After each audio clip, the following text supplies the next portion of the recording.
Here's some parenting hills that I'll probably die on. And starting with number one, I'll probably not offer a screen in a restaurant, but hear me out before you type a hate comment, okay? I strongly believe that kids should be allowed to exist as kids in public, because like we say, you're entitled to a child-free life. You ain't entitled to a child-free world. I definitely think that some people are like, your child should not be a child in public. What I would do if my kid is losing it a little bit is I'll take them outside, get a bit of a breather. At the same time though, I want my child to do what I did, okay? You're gonna sit in Nando's and do their colouring sheet, yeah? Another parenting hill I will die on is it's not my job to kill boredom, okay? When my child comes to me, she's like, Mommy, I'm bored. I say, hi, bored.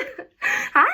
Genuinely for me, where boredom starts, imagination begins, because it's like, that's when your best ideas are flowing. I personally feel like when my child is bored, that's when she's come up with the most insane things I could absolutely think of. And I'm like, girl, use that boredom to do something. Mind you, we have books everywhere around the house. And it's like, I wouldn't necessarily offer her a book just when she's bored because I want her to read for pleasure. But also, you can literally hop into a new world when you read a book. Like, girl, one thing I do when my child says she's bored is I won't offer her a solution for her unless there's an activity that maybe she'd been meaning to do. But like, I usually won't offer her a solution. It's okay for kids to be bored. In fact, it's good for them to be bored. Now, this is one I hold very dear to my heart as a daughter who was raised in an African household, okay? It's as much my son's job to do chores as it is my daughter. I grew up with the girl is gonna do the washing, the girl is gonna do the cleaning, the girl is gonna do everything in the house. I think sometimes our mindset around sons is like, it's so much easier to raise sons because often we might not be parenting them in the way that we parent our daughters. I specifically remember a time when my mum didn't let me leave the house because I didn't do the kitchen. And I walk in, I'm like, bare sad, because I got ready, I had done all the other stuff, and then suddenly do the kitchen. I'm out there doing the kitchen. My brother walks in, puts his dishes in the sink.